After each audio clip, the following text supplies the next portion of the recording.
Ich zeige in diesem Video, wie man in eine gefütterte Steppjacke, deren Kanten ringsherum eingepaspelt werden, den Reißverschluss einnähen kann. Mein Schnittmuster zu dieser Jacke verlinke ich in der Videobeschreibung. An einem Ausschnitt der Jacke zeige ich das jetzt. Ich habe hier einen Ausschnitt aus dem Vorderteil, einen aus dem Rückenteil und den kompletten Blousonkragen. An dieser Kante hier wird der Paspel angenäht, der Reißverschluss eingesetzt, ein Untertritt für den Reißverschluss wird angenäht und das Futter. Wichtig ist, bevor es jetzt weitergeht, den Musterverlauf gut zu prüfen. Passt das hier gut aneinander, wenn der Reißverschluss später eingesetzt ist? Ein entsprechendes Futterteil habe ich gemacht, den Untertritt vorbereitet für den Reißverschluss und den Paspelstreifen. Ich kann den Paspelstreifen zuerst an den Oberstoff nähen. Dazu klappe ich die Rückseite des Paspelstreifens auf und lege die glatt.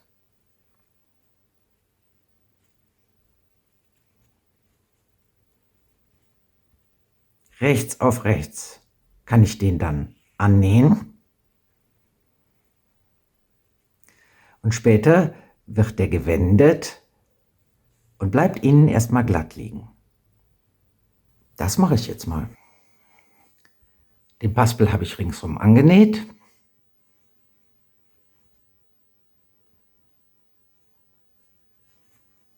Und jetzt kann ich den Reißverschluss einsetzen. Der soll hier starten.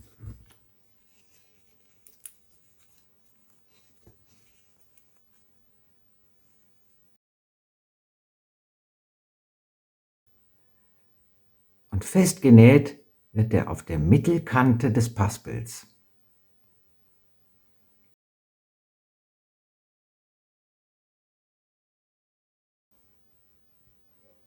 Da stecke ich mir eine Nadel rein.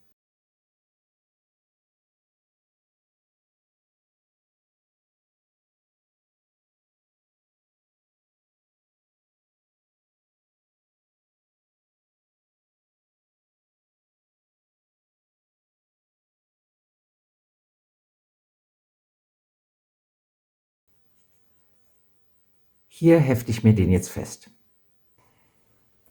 So sieht der Reißverschluss jetzt eingeheftet aus.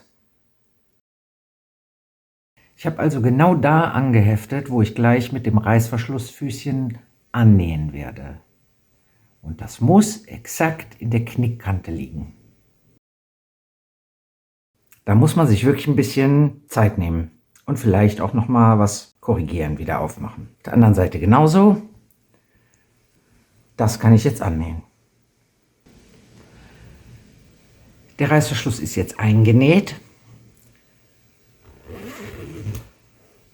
Wenn ich das aufklappe, sieht es so aus. Der ist also nur mit dem Paspel verbunden. Dann kann ich den Untertritt annähen.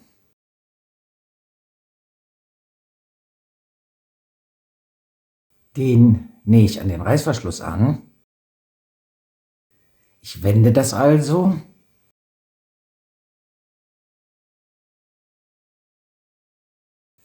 Von hier aus kann ich den grob feststecken. Aufhören soll der Untertritt ungefähr auf der Höhe der Krageneinsatznaht.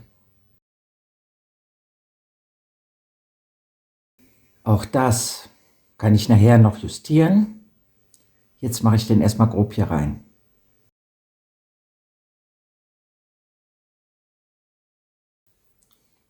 Meinen Reißverschluss, den muss ich hier oben noch ein bisschen kürzen. Das kann ich dann später hier noch so reinziehen.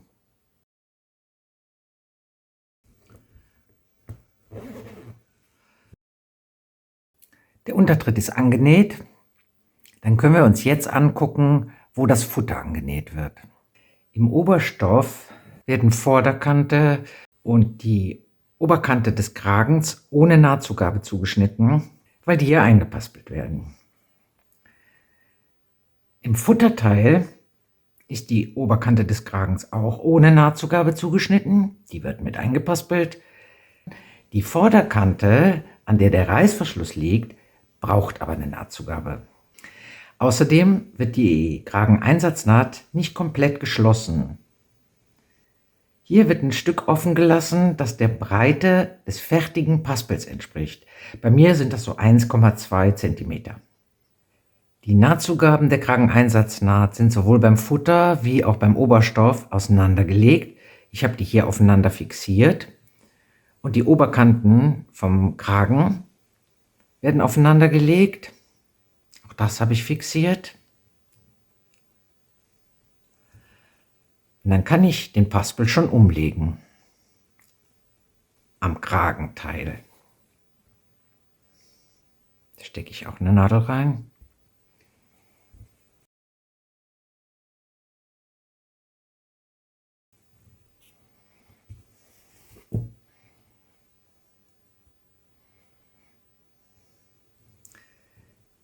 Hier soll die Futterkante später verstürzt werden. Vorher lege ich aber noch mal kurz den Stoff um. Kann ich den Reißverschluss hier reinziehen. Und hier stecke ich mir eine Nadel rein. So soll das am Ende aussehen. Wir wollen das Futter natürlich verstürzen von innen. Die Nadel nehme ich also alle wieder raus und wende die Teile auf links. Den Paspel lege ich am Kragen hier oben kurz um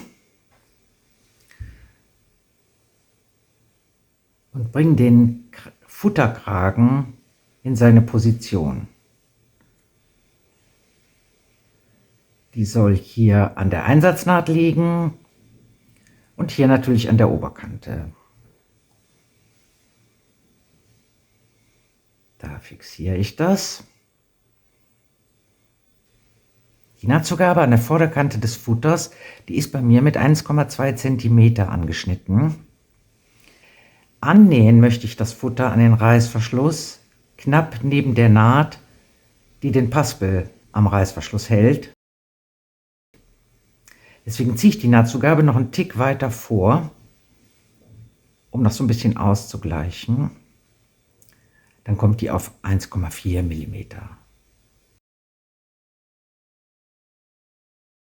Der Startpunkt für die Naht liegt auf der Krageneinsatznaht. Ich stecke mir das mit einer Quernadel fest und so stecke ich den Reißverschluss runter bis an die Unterkante und dann hefte ich mir den da erstmal fest. Für das Heften habe ich sowohl die Nahtzugabe der Krageneinsatznaht vorgeklappt, wie auch den Reißverschluss wieder gerade gelegt, den ich später reinziehen muss. Und hier ist der Punkt, an dem die Krageneinsatznaht startet. Hier war es jetzt nicht mehr ganz so wichtig, dass ich super exakt hefte. Das spielt an dieser Stelle nachher nicht so eine große Rolle. Jetzt teste ich erstmal, ob alles an der richtigen Stelle sitzt und dann nähe ich an. Nachdem ich gewendet habe, lege ich erstmal den Reißverschluss zurück.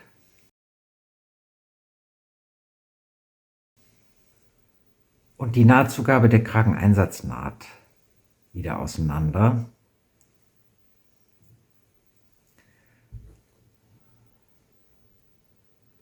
Stecke ich eine Nadel rein.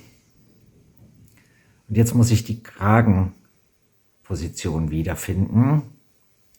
Lege den an die Oberkante.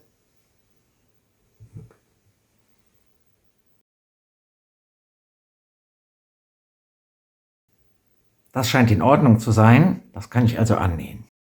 Die Naht ist genäht, knapp neben der Naht, die den Paspel mit dem Reißverschluss verbindet. Die startet exakt an der Krageneinsatznaht. Und jetzt wende ich das nochmal und bringe das alles in Position. Hier schiebe ich wieder zuerst den Reißverschluss nach innen, lege die Nahtzugabe um.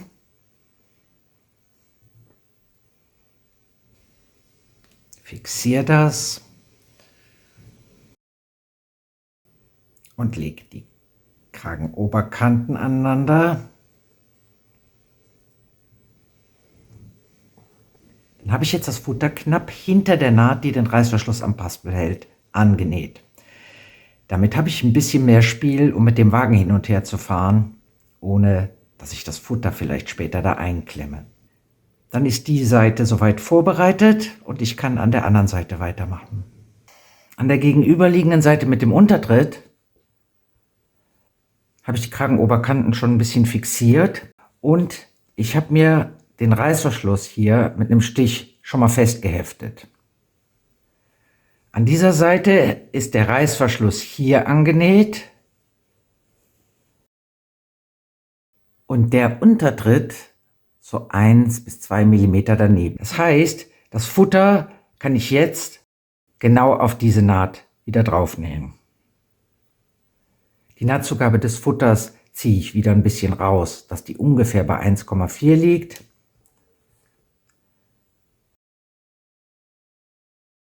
Jetzt stecke ich mir das Futter mit Quernadeln bis zur Unterkante fest und dann nähe ich es mit dem Reißverschlussfüßchen an. Ich habe das Futter also jetzt auf dieser Naht angenäht und jetzt kann ich das wenden. Jetzt muss ich die Krageneinsatznaht auf Krageneinsatznaht legen.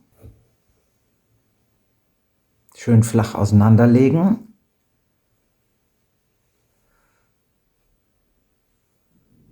Stecke ich mir eine Nadel rein. Und hier kontrollieren, ob die Spitze vom Kragen auch schön da drin liegt.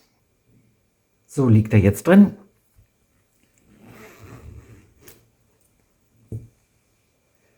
Die Untertrittseite von innen, die gegenüberliegende Seite. Jetzt kann ich den Paspel knappkantig absteppen und ich kann das auch in einer Runde machen. Hier bin ich natürlich ein bisschen vorsichtig und mache das Stich für Stich, um meine Maschine nicht zu quälen. Und um mir das ein bisschen zu erleichtern, hefte ich das vorher durch. Ich habe das jetzt von rechts so geheftet, dass der Faden im Nahtschatten liegt. Und auf links läuft er an der Ansatznaht hier parallel und hier ganz knapp an der Kante des Paspels. So sieht meine Paspelkante jetzt aus.